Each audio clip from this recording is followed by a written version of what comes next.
kasih Tuhan. Silakan duduk kembali Bapak Ibu. Terima kasih Bapak. Mari siapkan hati kita untuk firman Tuhan. Biarlah hati kita menjadi tanah yang subur untuk setiap benih yang akan kita terima pada pagi hari ini. Kami percaya kuasa Roh Kudus-Mu memampukan kami hidup di dalam kebenaran-Mu Tuhan. Sebab Engkau yang telah memberi arti dalam kehidupan kami. Terima kasih Bapak.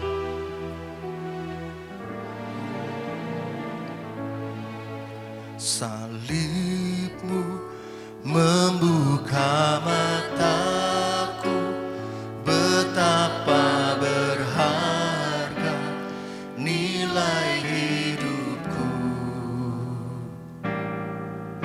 Menanggung semua dosaku, berikan hidupmu, menggantikan diriku. Bukan karena perbuatanku, anugerah yang selamatkanku. Yesus, apa arti hidupku bila Kau tak berikan nyawamu yang terbaik tersedia bagiku. Terima kasih. Ku bersyukur atas kasih karunia-Mu.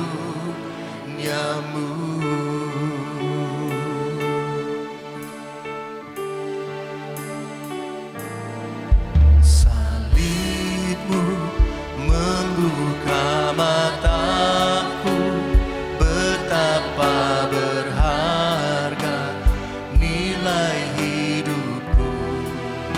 Amin. Menanggung semua dosaku, berikan hidupmu, menggantikan diriku.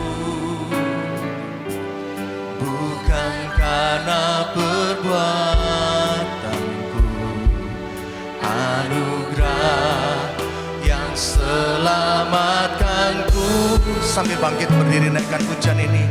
Yesus, apa arti hidupku bila Kau tak berikan nyawamu yang terbaik tersedia bagiku. Ku bersyukur atas kasih karunia-Mu. Kaulah arti hidupku, yang telah memberikan nyawa-Mu. Terima kasih Tuhan. Yang terbaik tersedia bagiku. Ku bersyukur atas kasih karunia-Mu. Kaulah arti hidupku, yang telah memberikan nyawa-Mu. Kau beri yang terbaik, yang terbaik tersedia bagiku. Ku bersyukur atas kasih karunia-Mu.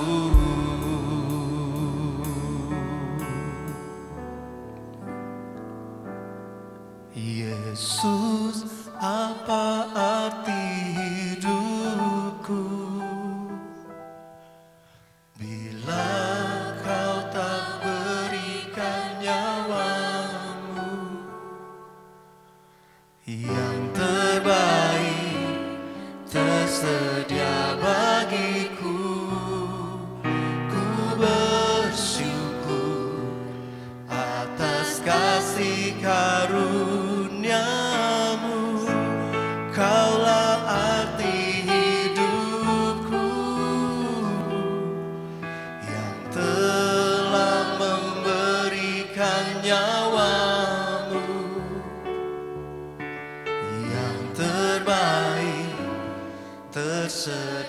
bagiku, ku bersyukur atas kasih karunia-Mu.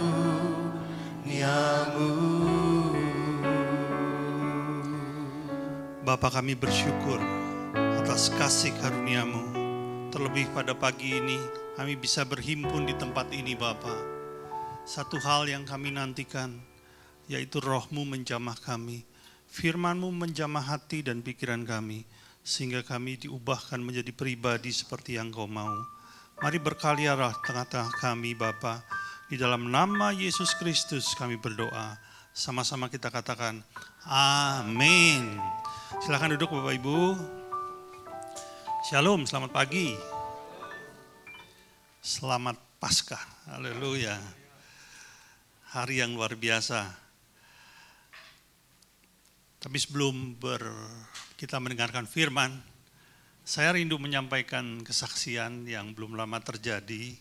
Memang biasanya kesaksian itu kan disampaikan setelah firman ya, tapi ini mungkin karena saking excitingnya jadi saya ingin sampaikan lebih dulu. Haleluya. Seperti Bapak Ibu tahu bahwa kita ini punya rencana melayani ke Sumba. Ya. Dan sebenarnya pelayanan ini sudah Tuhan taruh dalam hati saya sejak tahun kemarin. Cuma banyak sekali pertimbangan, kendala-kendala yang harus dihadapi sehingga saya menunda-nunda. Namun karena ini terus berdengung ya, bergelora dalam hati saya, akhirnya saya putuskan untuk ketemu dengan Pak Ham, karena Pak Ham ini yang punya pelayanan lebih dulu di Sumba ya, sudah ada 26 desa yang dimenangkan mengenal Yesus melalui pelayanan beliau, dan ada 21 gereja yang sudah dibangun, dan masih akan ada lagi yang lain ya saudara. Jadi saya tanya sama beliau, bagaimana Pak Ham, kalau hamba-hamba Tuhan yang sudah ditaruh di Sumba itu, mereka kan orang-orang sederhana ya, orang-orang yang juga tinggalnya di seputar Sumba situ, diperlengkapi, dilatih, diajar gitu, diberi training. Ternyata sambutan Pak Ham itu luar biasa. Bilang, waduh bagus sekali Pak, bagus sekali. Nah, lantas saya tanya, tiketnya ke Sumba berapa? Ya kita mesti hitung-hitung kan ya. Dia bilang 3,2 juta Pak pulang pergi. Satu orang 3,2 juta. Dan kalau kita mau melakukan training di sana, saya ini nggak bisa berangkat sendiri, saudara. Karena harus ada tim yang menyertai, mendampingi, supaya training ini bisa berjalan dengan baik. Anggaplah ada 10 orang gitu ya, total 10 orang yang berangkat, berarti kan harus tersedia uang 32 juta ya. Sementara anggota tim juga nggak mungkin disuruh bayar tiketnya masing-masing gitu. Lalu Pak Ham cerita, cuman Pak Hari, hamba-hamba Tuhan yang ada di desa-desa itu orang-orang yang sangat sederhana. Hidup mereka itu pas-pasan. Pak Hari rencana adakan training berapa lama? Saya bilang sekitar 3 hari. Oh, begini saja Pak Hari. Saya akan bawa orang-orang itu ke Waingapu. Waingapu itu kota di mana ada bandara ya. Jadi bukan kota yang mewah, kota yang sederhana juga. Karena ternyata penginapan yang paling mahal di sana tuh harganya hanya 350.000 saudara satu malam. Jadi saudara bisa bayangkan seperti apa ya. Saya akan bawa itu karena kita nggak mungkin adakan training di masing-masing desa, merepotkan. Itu aja orang-orang kita bawa ke Waingapu. Tapi artinya mereka harus nginap di sana, betul nggak? Dan untuk nginap mereka nggak mampu untuk bayar sendiri. Lalu kita hitung-hitunglah kira-kira berapa orang yang bisa ikut. Ada sekitar 50 orang, biayanya berapa, ya biaya menginapnya berapa, dan harusnya juga sama makannya dong ya, masa nginep doang gitu ya, puasa, kasihan, dihitung-hitung semua saudara. Dan secara kasar ya, terhitung jumlah yang cukup besar yaitu 70 juta, wow. Ya. Entah bagaimana saya bilang sama Pak Ham, nanti Tuhan cukupkan Pak, puji Tuhan. Ya, saya mikir kok saya bisa bilang seperti itu ya. Tapi saudara, perhatikan ini sebuah kunci ya. Kalau Anda mau mengalami mujizat Allah, itu kuncinya sederhana. yaitu kita harus mau hidup dalam kehendak Dia. Dan ketika saya meyakini bahwa keberangkatan kita ke Sumba adalah kehendak Tuhan, Dia sendiri yang mencukupkan. Ada seorang ibu, bukan anggota gereja kita, bukan orang Malang, hanya seorang ibu yang ada di luar kota sana, yang biasa mengikuti khotbah dari gereja kita via online, via internet. Bulan kemarin ibu ini, dia nggak tahu loh rencana kita, sama sekali nggak tahu. Tapi dia kirim persembahan 35 juta. Dan bulan April, di awal April, dia kirim lagi 35 juta.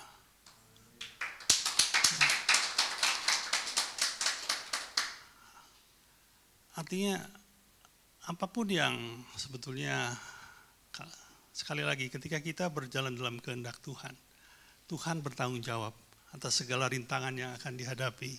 Itu kuncinya ada di sana, saudara. Jadi saya pikir, wah ini lebih baik sebagai pembuka ibadah Paskah menyaksikan keajaiban Tuhan. Amin, saudara. Ya, doakan agar tim terbentuk, segala sesuatu persiapan bisa segera dikerjakan, dan kita akan berangkat ke sana. Nah, saudara, ada 3 hal yang penting dalam kehidupan Yesus yang di muka bumi ini. Yang pertama adalah kelahiran Yesus. Kelahirannya itu bicara kerendahan hati dan ketaatannya kepada Sang Bapa. Sehingga dia rela meninggalkan tempatnya yang mulia dan hidup menjadi manusia. Yang kedua adalah kematiannya di atas kayu salib. Ini bicara kasih yang tak terbalaskan untuk Anda dan saya. Sehingga dia rela mati di atas kayu salib demi menanggung dosa kita. Dan yang ketiga adalah kebangkitannya. Karena ini bicara kemenangan. Bukan hanya kemenangan atas maut, tapi bicara kemenangan atas segalanya. Saya mau ajak kita flashback sebentar, 2000 tahun ke belakang. Pada satu hari, di mana Yesus dikubur 3 hari yang lalu. Di hari Minggu pagi, ada sesuatu yang terjadi. Pada saat itu tiba-tiba ketika suasana tenang, terjadi gempa bumi yang dahsyat di seputar Yerusalem. Dan di saat yang sama, seorang malaikat turun dari sorga. Lalu malaikat itu mendorong batu penutup kubur Yesus. Sehingga kubur yang tertutup itu terbuka. Alkitab mencatat wajah malaikat ini seperti kilat. Dan pakaiannya putih seperti salju. Ketika prajurit Roma yang diperintahkan oleh Pilatus untuk menjaga kubur itu, melihat peristiwa itu, melihat malaikat itu, mereka gentar, ketakutan, lalu lari tunggang langgang. Tapi di saat yang sama, gempa bumi itu menghasilkan suatu fenomena lain. Ternyata pada saat gempa bumi itu, kuburan-kuburan terbuka. Ya, tidak semua kuburan, tapi kuburan-kuburan, saya percaya ini kuburan orang-orang kudus, terbuka. Dan mereka bangkit dari kematian, hidup, lalu masuk ke kota Yerusalem, menampakkan dirinya. Tapi ada satu kebangkitan yang paling dahsyat, yaitu kebangkitan satu pribadi yang disalib 3 hari sebelumnya. Kebangkitan Yesus sendiri. Kenapa demikian? Karena sementara yang lain bangkit dari kematian, lalu mati lagi, yang satu ini bangkit dan tidak mati lagi, hidup untuk selama-lamanya. Saudara tolong ya, jangan saudara kalau saya bicara begini nanti saudara artikan berarti kebangkitan kita di akhir zaman akan seperti itu. No. Ini kebangkitan yang 2000 tahun yang lalu, kebangkitan kita yang nanti akan berbeda, saudara ya. Maria adalah pribadi pertama. Saudara juga perlu renungkan ya, kenapa Maria? Kenapa enggak 11 murid lainnya? Menjadi pribadi pertama yang dijumpai oleh Yesus yang sudah bangkit. Dan Maria tentu dengan penuh sukacita mengalami peristiwa itu. Lalu Yesus memberi satu perintah penting. Yesus bilang begini, pergi sampaikan kepada saudara-saudaraku. Yang dimaksud saudara ini adalah murid-muridnya. Bahwa aku hidup. Haleluya. Dahsyat saudara, bahwa aku hidup. Tapi sayangnya murid-murid itu tidak percaya. Saudara, sebetulnya ada berkat yang luar biasa di balik kebangkitan itu. Tapi ketidakpercayaan menghalangi orang mengalami berkat itu. Coba kita perhatikan Yohanes 20 ayat 19.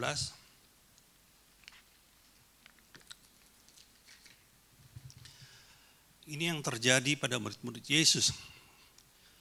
Ketika hari sudah malam, pada hari pertama minggu itu, di hari yang sama loh. Di hari yang sama ketika Yesus bangkit. Cuma ini di malam harinya. Yesus bangkit di pagi harinya.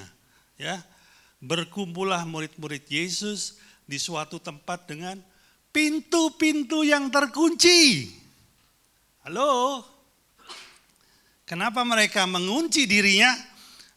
Firman Tuhan berkata, karena mereka takut kepada orang-orang Yahudi. Akibat ketidakpercayaan mereka akan berita kebangkitan itu, mereka dikuasai ketakutan. Adakah hari ini saudara sedang mengalami ketakutan? Takut bangkrut, takut miskin, takut sakit, takut menghadapi masa depan, atau takut apapun. Saya mau sampaikan kabar gembira hari ini. Bahwa kebangkitan Yesus menghancurkan ketakutan. Mari kita lihat apa yang terjadi ketika mereka tahu Yesus bangkit. Ya, pada waktu itu datanglah Yesus dan berdiri di tengah-tengah mereka dan berkata, damai sejahtera bagi kamu, shalom bagi kamu. Ayat 20, dan sesudah berkata demikian ia menunjukkan tangannya dan lambungnya kepada mereka. Perhatikan apa yang terjadi setelah itu. Murid-murid itu bersuka cita ketika mereka melihat Tuhan. Saudaraku, kebangkitan Yesus mengganti ketakutan menjadi sukacita. Kebangkitan Yesus ini menghancurkan ketakutan, saudaraku. Ada satu hal yang paling ditakuti oleh manusia. Saya pikir saudara setuju. Apa itu? Dari segala masalah yang mungkin timbul di muka bumi, hal yang paling ditakuti oleh manusia adalah kematian, betul?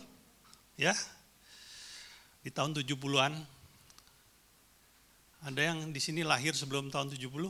Oh ada ya, oke. Saya juga ya. Kalau yang lahir sesudah itu mungkin nggak tahu. Ada seorang penjahat yang sangat cerdik, namanya Kusni Kasdut. Ya, ini orang Blitar, tetangganya Tante Oli ya, bukan? Haleluya. Ya, Kusni Kasdut. Ini penjahat cerdik banget, saudara. Di penjara 8 kali dia bisa meloloskan diri, bisa kabur. Mestinya kalau seorang narapidana di penjara kabur, terus ketangkep lagi, apa yang dilakukan? Kali yang kedua, penjara itu akan melakukan pengamanan yang ekstra ketat, betul nggak? Ya toh, supaya nggak kabur lagi. Ini loh, 8 kali dia bisa meloloskan diri. Luar biasa cerdiknya. Tapi penjahat ini bukan terkenal karena kecerdikan. Kusni Kasdut terkenal karena dia seorang perampok dan pembunuh berdarah dingin. Lalu dia mengajukan gerasi tahun 79. Waktu itu presiden yang berkuasa adalah Presiden Soeharto. Namun gerasinya ditolak. Sehingga di tahun 1980 yang bersangkutan dibawa ke hadapan regu tembak dan dieksekusi. Yang meninggal tahun 1980. Ada seorang hamba Tuhan yang kebetulan menyaksikan satu saat, detik-detik menuju dia akan dieksekusi. Maaf saudara, penjahat yang berdarah dingin ini ketakutan sampai BAB di dalam celana. Sampai dia buang air kecil dalam celana. Wow. Karena ketakutan, saudara.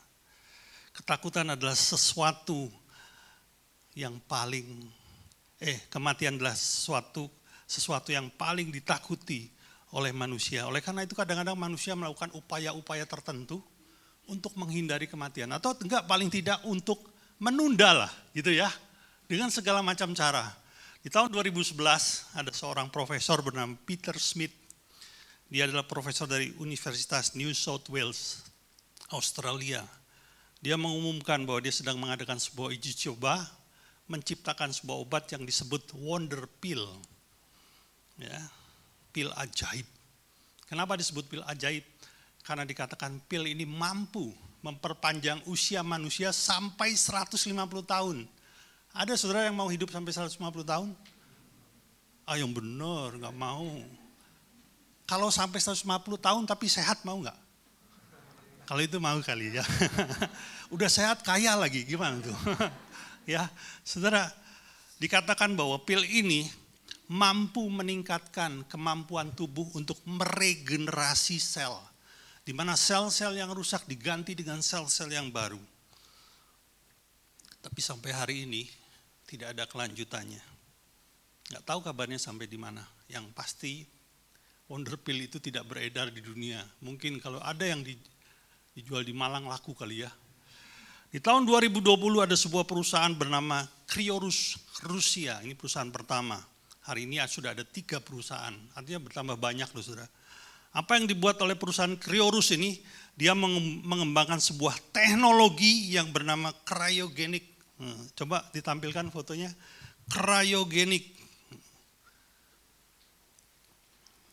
Bisa dibesarin? Oke, judulnya apa di atas? Kelihatan nggak? Mencoba hidup abadi, ya. Tolong gambarnya. Nah, kayak gitu tuh saudara. Perusahaan ini mengembangkan sebuah teknologi di mana dia berusaha untuk membekukan manusia dengan maksud agar tubuh manusia tidak menjadi rusak dan bisa dibangunkan kembali di masa depan. Teknologi ini beberapa kali berhasil dipakai dalam membekukan organ tubuh, organ ya, demi kepentingan operasi. Jadi selama mungkin beberapa saat. Ya. Masalahnya saudara, walaupun itu berhasil membekukan organ tubuh, teknologi ini tidak pernah dipakai pada manusia yang masih hidup. Jadi mungkin apakah Anda yang mau jadi sukarelawan? Ya, mereka menjamin pasti bisa membekukan Anda. Masalahnya mereka tidak menjamin bisa membangunkan Anda. Nah itu repotnya.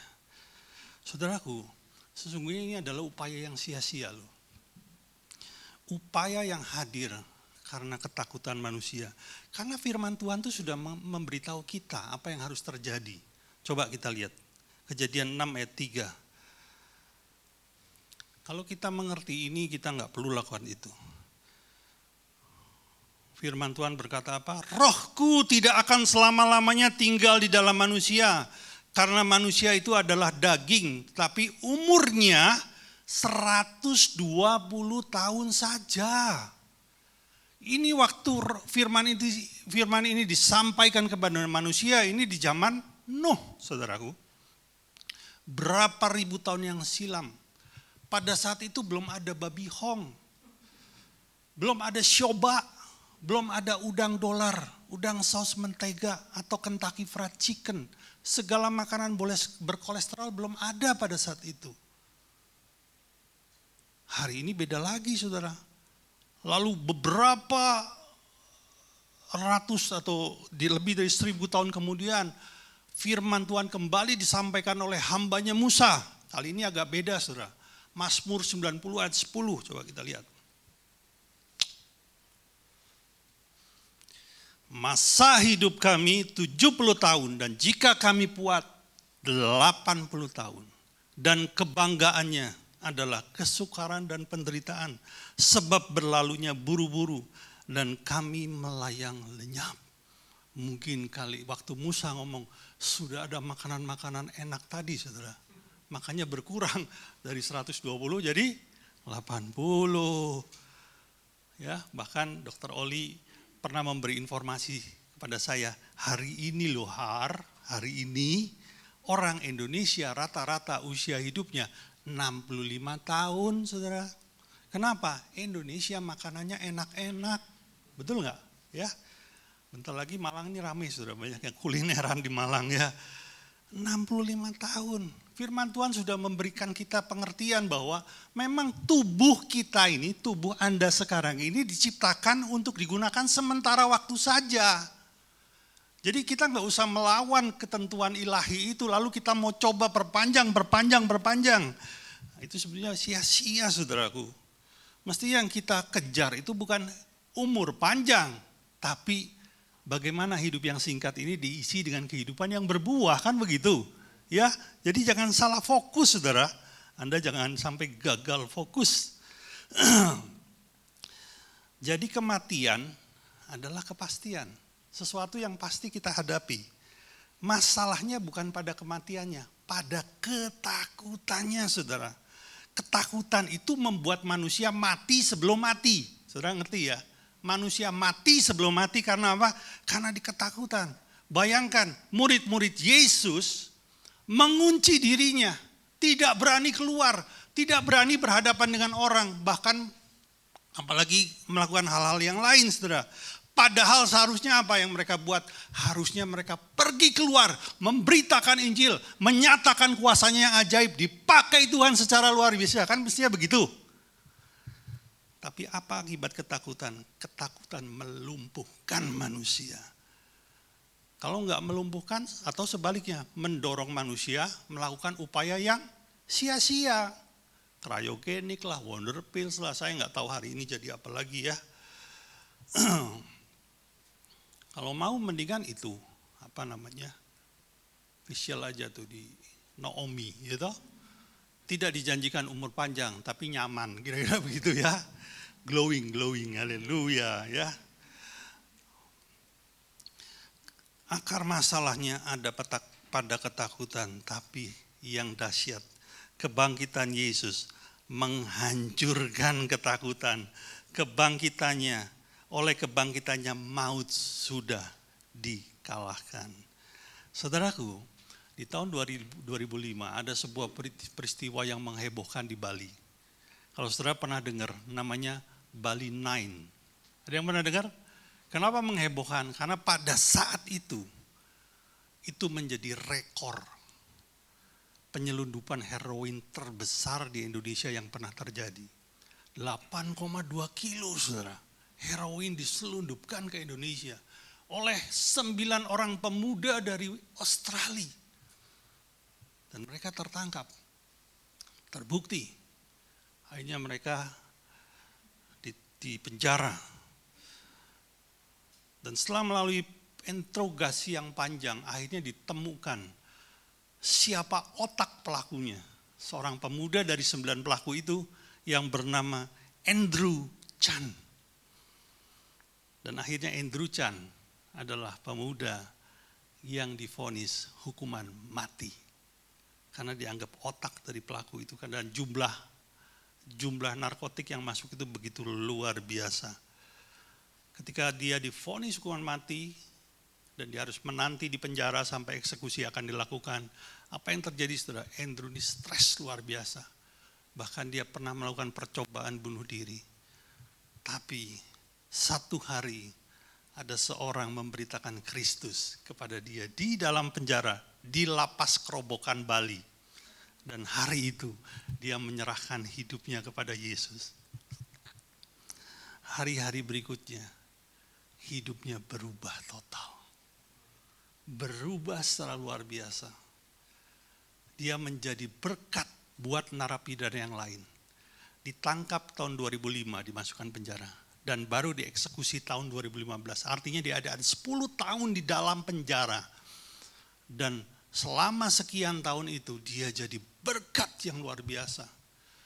Kalapas Kerobokan pada masa itu, kepala lapasnya yang bernama Siswanto bilang begini, saya akan memberi kesaksian apa yang saya lihat tentang Andrew selama dia di penjara.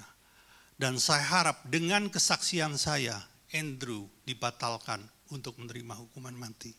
Itu harapannya. Ada 9 orang narapidana yang juga menjadi teman dekat Andrew. Dia bilang begini, kalau diizinkan, saya bersedia menggantikan Andrew untuk dihukum mati. Artinya apa? Andrew jadi berkat yang luar biasa. Tapi pada masa itu,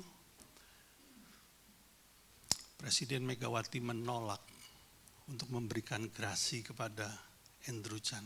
Artinya dia harus tetap dieksekusi.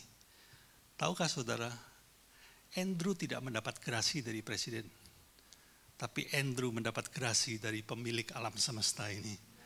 Itu yang membuat dia tidak mengalami ketakutan. Kuasa kebangkitan Yesus.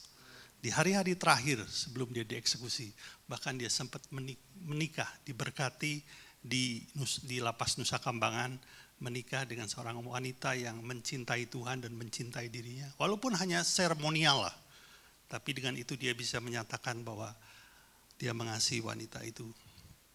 Dan tidak berapa lama, berapa hari kemudian dia harus ditembak. Ada 2 hal yang dia buat, saudara. Dia bilang begini, ini sebelum ditembak loh. Dia berdoa dan dia mengatakan, saya nggak tahu siapa yang akan menembak saya, tapi saya sudah mengampuni mereka. Itu yang pertama. Yang kedua, saudara tahu, dia bilang begini, izinkan, ini sebagai permintaan saya terakhir. Ketika saya keluar dari sel untuk berjalan menuju ke depan regu tembak, izinkan saya memuji Tuhan. Cuma itu, saudara. Berbeda dengan Kusni Kasdut.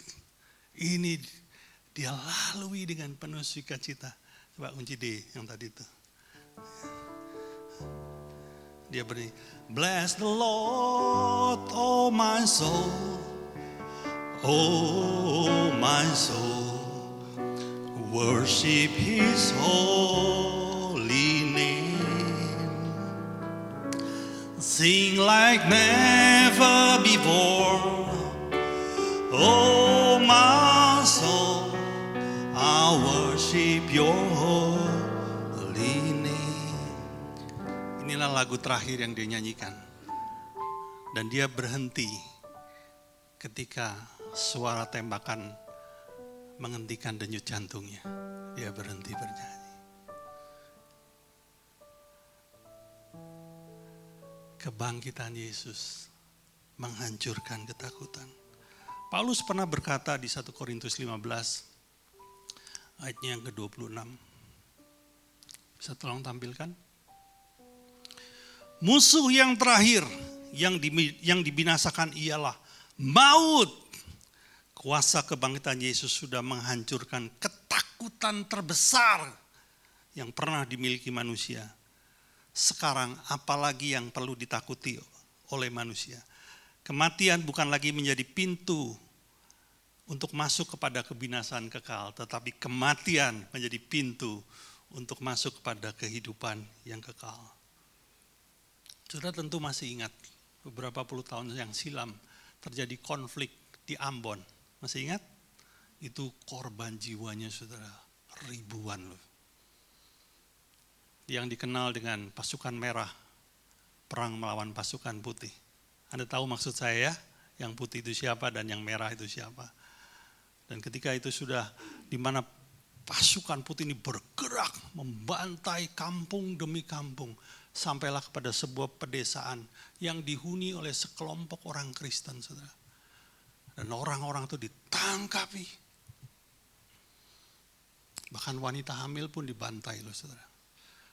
Ada seorang pemuda yang tertangkap terakhir bernama Roy. Ini diceritakan oleh saksi mata yang kebetulan bersembunyi dan akhirnya bisa lolos dalam kondisi yang hidup.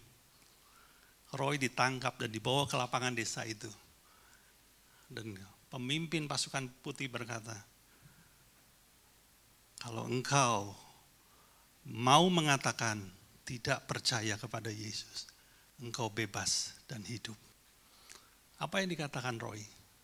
Dalam bahasa Ambon dia bilang, beta laskar Kristus.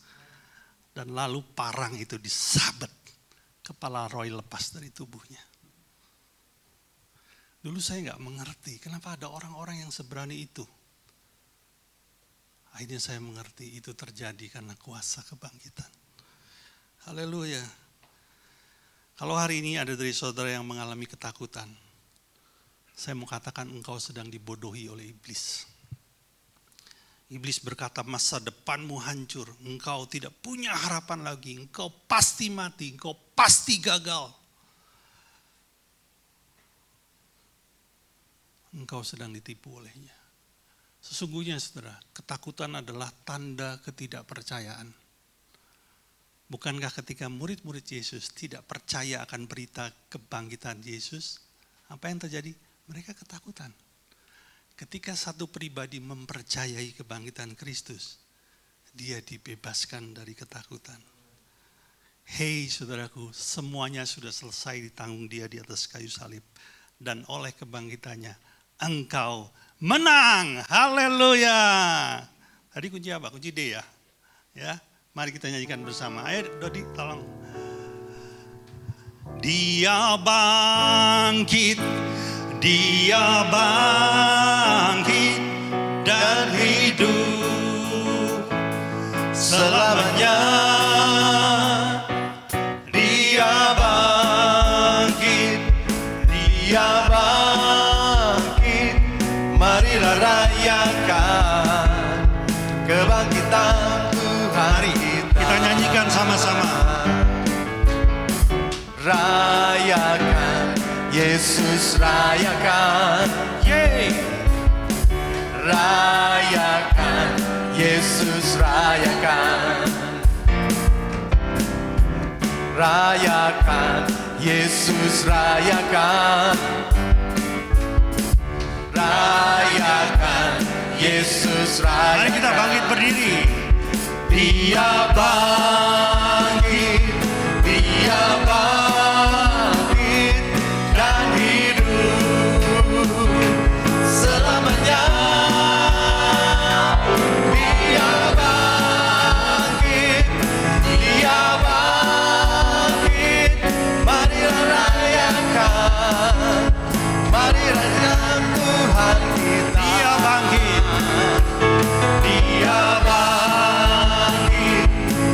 Dia bangkit dan hidup selamanya.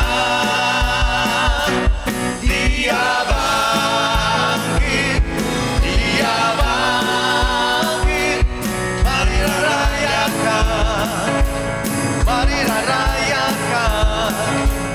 marilah rayakan kebangkitan Tuhan kita. Haleluya. Haleluya. Mari kita satukan hati dalam doa. Bapa di surga, kami bersyukur karena bukan saja Engkau rela meninggalkan surga dan menjadi manusia. Bukan saja Engkau begitu mengasihi kami, bahkan rela mati di atas kayu salib. Bahkan di atas segalanya, Engkau bangkit untuk memberikan kemenangan bagi kami, Tuhan. Sehingga tidak ada lagi yang perlu kami takuti.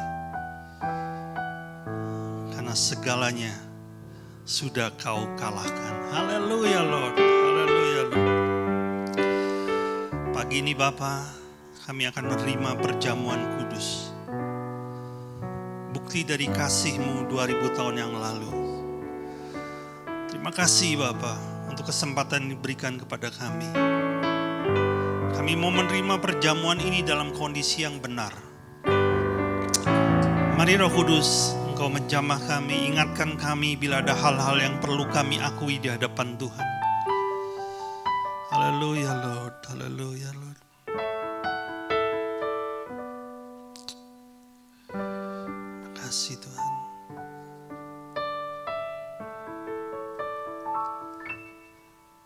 Terima kasih Tuhan. Yes.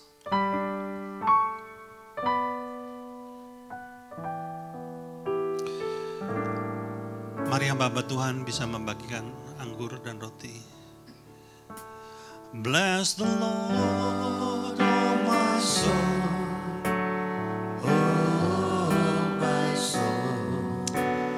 Worship His holy name. Sing like never before. Oh my soul, I worship Your holy name. Bless the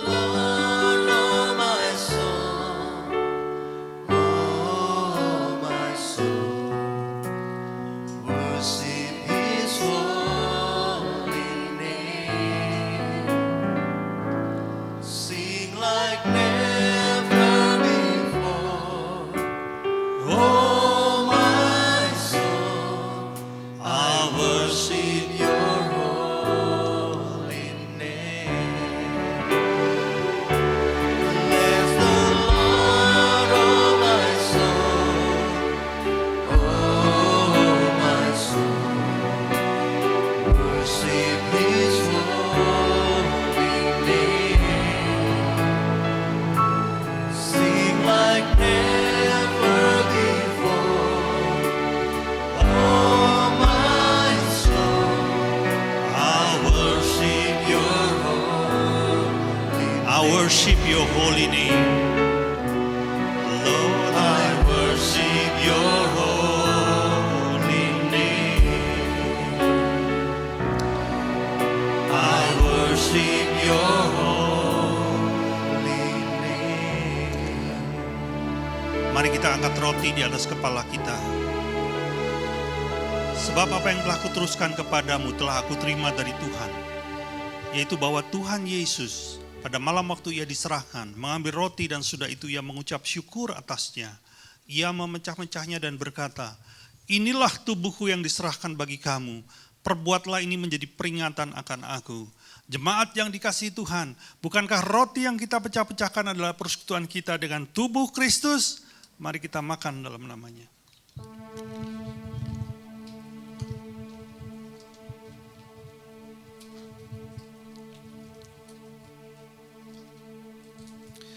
Haleluya. Mari kita angkat cawan di atas kepala kita. Demikian juga ia mengambil cawan sudah makan lalu berkata, cawan ini adalah cawan perjanjian baru yang dimeteraikan oleh darahku. Perbuatlah ini setiap kali kamu minumnya menjadi peringatan akan aku. Jemaat yang dikasihi Tuhan, bukankah cawan pengucapan syukur yang atasnya kita ucapkan syukur adalah persekutuan kita dengan darah Kristus? Mari kita minum dalam namanya. Haleluya. Bless the Lord, oh my soul.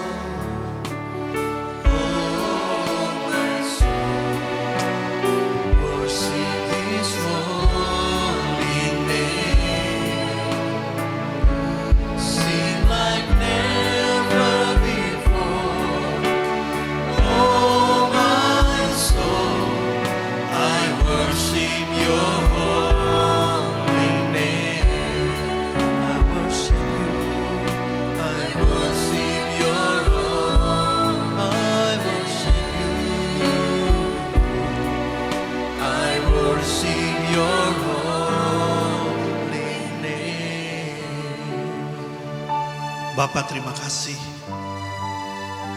untuk kasih yang sudah kau nyatakan di dalam anak-Mu yang tunggal Yesus Kristus. Bahkan kemenangan yang sudah kau berikan melalui kuasa kebangkitannya, kami tidak takut untuk menghadapi kehidupan. Bahkan hal-hal yang terburuk sekalipun, kami yakin kami akan menang atasnya Tuhan. Dan nama Yesus akan ditinggikan melalui kehidupan setiap kami. Terima kasih Bapa buat kasih yang luar biasa ini. Segala pujian, hormat, dan kemuliaan hanya bagi-Mu. Di dalam nama Yesus Kristus. Sama-sama kita katakan amin. Silakan duduk Bapak Ibu, kita akan mendengarkan pengumuman.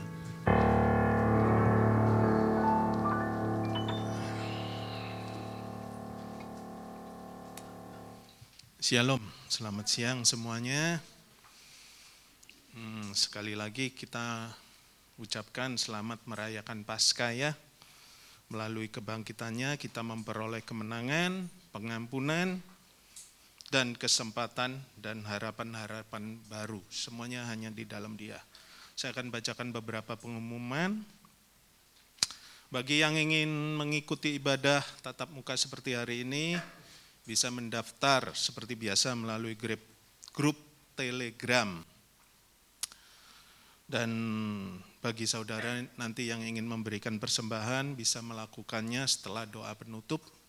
Bisa dimasukkan ke kotak yang tersedia di belakang ya. Ibadah online dapat diakses nanti seperti biasa jam 2. Mari kita membangun mesbah doa setiap jam 8 malam. Ajak anggota keluarga kita untuk membangun hubungan lebih intim dengan Tuhan. Doa malam juga seperti biasa, setiap hari Rabu jam 7, diharap hadir 15 menit sebelum acara karena ada protokol seperti biasa. Oke, itu aja. Kita tutup ibadah ini dengan doa. Kita undang jemaat untuk bangkit berdiri.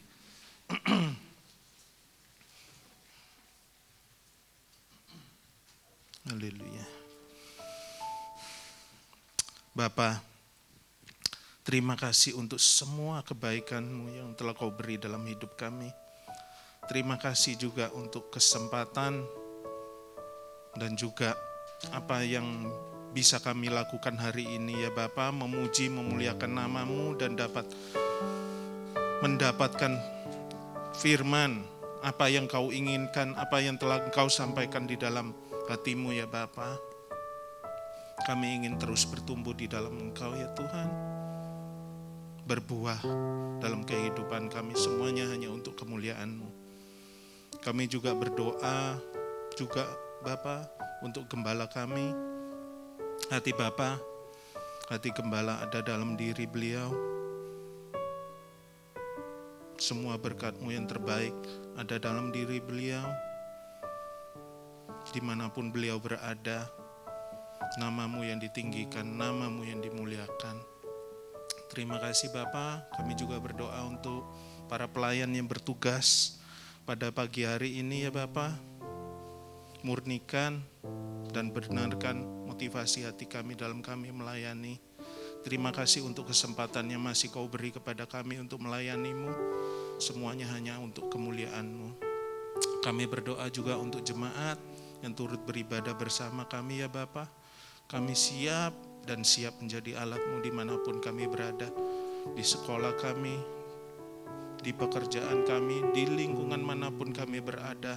Nama-Mu yang kami tinggikan ya Tuhan.